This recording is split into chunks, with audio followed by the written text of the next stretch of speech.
வணக்கம். இன்றைக்கி நம்ம பார்க்கக்கூடிய கதை என்னன்னு பார்த்தீங்கன்னா, ஒரு குரங்கு கையில் மாட்டின பாம்பு. அந்த பாம்பு அந்த குரங்கை கொன்னுச்சா, இல்லை அந்த குரங்கு எப்படி தப்பிச்சிச்சு அப்படிங்கிற கதை தான் இன்றைக்கி நம்ம இந்த பதிவில் பார்க்க போகிறோம். வாங்க நம்ம கதைக்குள்ளே போகலாம். ஒரு ரோட்டில் ஒரு பாம்பு ஒரு தவளையை முழுங்கிட்டு நெளிய முடியாமல் நெளிஞ்சு போய்கிட்டு இருக்கு.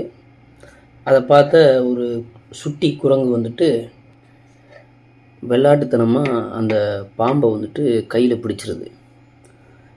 கையில் பிடிச்சதும் அந்த பாம்பு அந்த குரங்குடைய கையை ஃபுல்லாகவே சுற்றிக்கிறது. கழுத்தை பிடிச்சிக்கிட்ட அந்த குரங்கு அந்த குரங்கை பார்த்து அந்த பாம்பு சீருது. சீரும்போது அதோடைய விஷப்பல்லு அந்த குரங்குடைய மூஞ்சிக்கு கண்ணுக்கு முன்னாடி தெரியுது. உடனே அந்த குரங்குக்கு ஒரு பயம் வந்துடுது. பயம் வந்ததும் அந்த குரங்கு எங்கே நம்ம இந்த பாம்பை இப்போ நம்ம விட்டுட்டோம் அப்படின்னா இந்த பாம்பு நம்மளை எப்படியாச்சும் கொத்தி கொன்றும் அப்படின்னு நினச்சிக்கிட்டு தன்னுடைய கூட்டாளி குரங்குகளுக்கு பூரா கேட்குற அளவுக்கு சத்தமாக கத்துது. கத்துனதை கேட்ட அந்த கூட்டாளி குரங்கு எல்லாமே அந்த குரங்கை நோக்கி வருது. அந்த குரங்கு எல்லாமே அந்த குரங்கை பார்க்குது. பார்த்துட்டு இந்த குரங்கு அந்த பாம்புகிட்ட வசமாக மாட்டிக்கிடுச்சு. இந்த பாம்பை இந்த குரங்கு விட்டுச்சு அப்படின்னா அந்த பாம்பு இதை கொன்றும். இன்றைக்கி இந்த பாம்புக்கு இதான் கடைசி நாள். இந்த குரங்கை யாராலையும் காப்பாற்ற முடியாது அப்படின்னு தன்னுடைய கூட்டாளி குரங்கு எல்லாமே போயிடுறாங்க.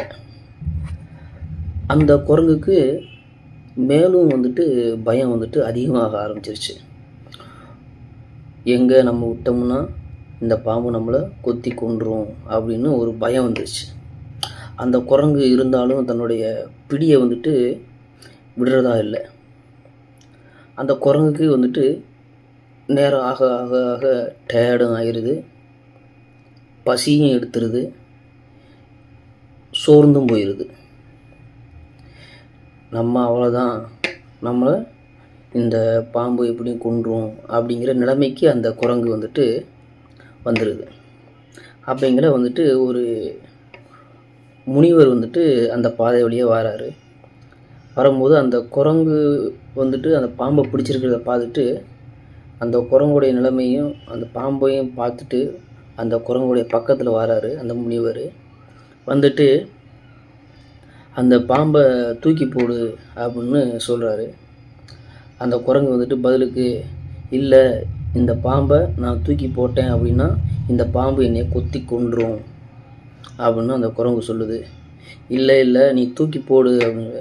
இல்லை, நான் மாட்டேன் அப்படிங்க.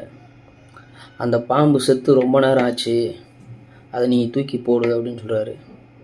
உடனே அந்த குரங்கு தன்னுடைய மனசுக்குள்ளே ஒரு தைரியத்தை வரவழைச்சிக்கிட்டு அந்த பாம்பு மேலே அந்த பாம்பை பிடிச்ச பிடியை விட்டு தூக்கி போடுது. அந்த பாம்பும் செத்தும் போயிடுது. இதிலேருந்து நம்ம என்ன தெரிஞ்சுக்கணும் அப்படின்னா, நம்ம நம்மளுடைய மனக்கவலையை பிடிச்சிக்கிட்டே அலைஞ்சோம் அப்படின்னா நம்ம சீக்கிரம் முன்னேறி போக முடியாது. அதனால் நம்மளுடைய மனசுக்குள்ளே இருக்க அந்த மனக்கவலையை தூக்கி போட்டு அடுத்த வேலையை பார்த்து போய்கிட்டே இருந்தோம்னா வாழ்க்கையில் சீக்கிரம் முன்னேறலாம். நன்றி, வணக்கம். சின்ன சேனலுக்கு எதாக இருந்தாலும் அது கொஞ்சம் ஆதரவு கொடுங்க. உங்கள் பொண்ணான கையை அந்த பெல்லில் தட்டிடுங்க. அவங்களுக்கு சப்ஸ்கிரைபர் 5-10 ஏறுனா அவங்க மனசு சந்தோஷப்படும். அவங்க வீடியோவும் பாருங்கள்.